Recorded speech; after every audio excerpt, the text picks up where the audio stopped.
নমস্কার বন্ধুরা, আপনারা দেখছেন বঙ্গ বাংলা আপডেট ইউটিউব চ্যানেল। ফের নিম্নচাপ বঙ্গোপসাগরে, ভারী থেকে অতি ভারী বৃষ্টির পূর্বাভাস রাজ্যে। জোড়া নিম্নচাপ দেশে। উত্তর বঙ্গোপসাগরে নিম্নচাপের অবস্থান এখন ওড়িশা, পশ্চিমবঙ্গ এবং বাংলাদেশের উপকূল। মধ্যপ্রদেশের নিম্নচাপের উপর দিয়ে বঙ্গোপসাগরের নিম্নচাপ পর্যন্ত বিস্তৃত মৌসুমী অক্ষরেখা। এর প্রভাবে ভারী বৃষ্টি থেকে অতি ভারী বৃষ্টির পূর্বাভাস রয়েছে।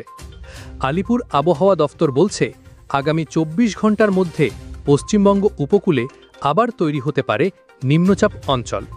আজ দক্ষিণ ২৪ পরগনার, পূর্ব মেদিনীপুর, ঝাড়গ্রাম, পুরুলিয়া, বাঁকুড়া, পূর্ব বর্ধমানে ভারী ৭ থেকে ১১ সেন্টিমিটার বৃষ্টি হতে পারে। পশ্চিম মেদিনীপুরে ভারী থেকে অতি ভারী ৭ থেকে ২০ সেন্টিমিটার বৃষ্টির সম্ভাবনা রয়েছে। সেজন্য ওই জেলায় কমলা সতর্কতা জারি করা হয়েছে। আজ সোমবার দার্জিলিং, কালিম্পং, জলপাইগুড়িতে ভারী বৃষ্টির সতর্কতা রয়েছে। বাকি জেলাতেও বজ্রবিদ্যুৎ সহ হালকা থেকে মাঝারি বৃষ্টির পূর্বাভাস রয়েছে। উপকূল ও সংলগ্ন জেলায় এক নাগাড়ি বৃষ্টির সম্ভাবনা। এই সিস্টেমের প্রভাবে আগামী বুধবার পর্যন্ত রাজ্যে ভারী থেকে অতি ভারী বৃষ্টির সতর্কতা জারি করা হয়েছে। বিক্ষিপ্তভাবে ভারী বৃষ্টি হবে উত্তরবঙ্গে, ভারী থেকে অতি ভারী বৃষ্টি হবে দক্ষিণবঙ্গে। বজ্রবিদ্যুৎ সহ কয়েক পশলা হালকা থেকে মাঝারি বৃষ্টির সতর্কতা সব জেলাতে। উত্তরবঙ্গের উপরের দিকের ৫ জেলা দার্জিলিং, আলিপুরদুয়ার, কোচবিহার এবং জলপাইগুড়িতে বিক্ষিপ্তভাবে ভারী বৃষ্টির সম্ভাবনা রয়েছে। দক্ষিণবঙ্গের উপকূলের জেলা দক্ষিণ ২৪ পরগনা, পূর্ব ও পশ্চিম মেদিনীপুরে বৃষ্টি বেশি হওয়ার সম্ভাবনা। অতি ভারী বৃষ্টি হতে পারে পশ্চিম মেদিনীপুরে। এছাড়াও ভারী বৃষ্টি হবে বাঁকুড়া, পুরুলিয়া, পশ্চিম বর্ধমান, ঝাড়গ্রাম, নদিয়া, মুর্শিদাবাদ এবং বীরভূমে। কলকাতায় আজ সোমবার দিনভর মেঘলা আকাশ, এক নাগাড়ি বৃষ্টির সম্ভাবনা বাড়বে।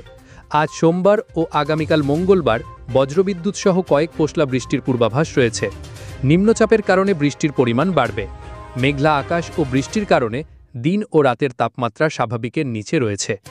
কলকাতায় আজ সোমবার সকালে সর্বনিম্ন তাপমাত্রা ২৬.১ ডিগ্রি সেলসিয়াস, যা স্বাভাবিক তাপমাত্রার থেকে ০.৮ ডিগ্রি সেলসিয়াস কম। গতকাল রবিবার দিনের সর্বোচ্চ তাপমাত্রা ছিল ৩২.৩ ডিগ্রি সেলসিয়াস, যা স্বাভাবিক তাপমাত্রার থেকে ০.৫ ডিগ্রি সেলসিয়াস কম। বাতাসে জলীয় বাষ্পের পরিমাণ, আপেক্ষিক আর্দ্রতা ৭৮ থেকে ৯৭%। আগামী ২৪ ঘণ্টায় শহরের তাপমাত্রা থাকবে ২৬ থেকে ৩০ ডিগ্রি সেলসিয়াসের মধ্যে। বৃষ্টি হয়েছে ১৭ মিলিমিটার। আপনি কোন জেলা থেকে দেখছেন? আপনার এলাকায় কেমন আবহাওয়া? কমেন্টে জানান। এমনই আপডেট পেতে সাবস্ক্রাইব করে পাশে থাকা বেল আইকনটি প্রেস করে রাখুন, যাতে পরবর্তী ভিডিওর নোটিফিকেশন খুব সহজেই আপনার কাছে পৌঁছে যায়।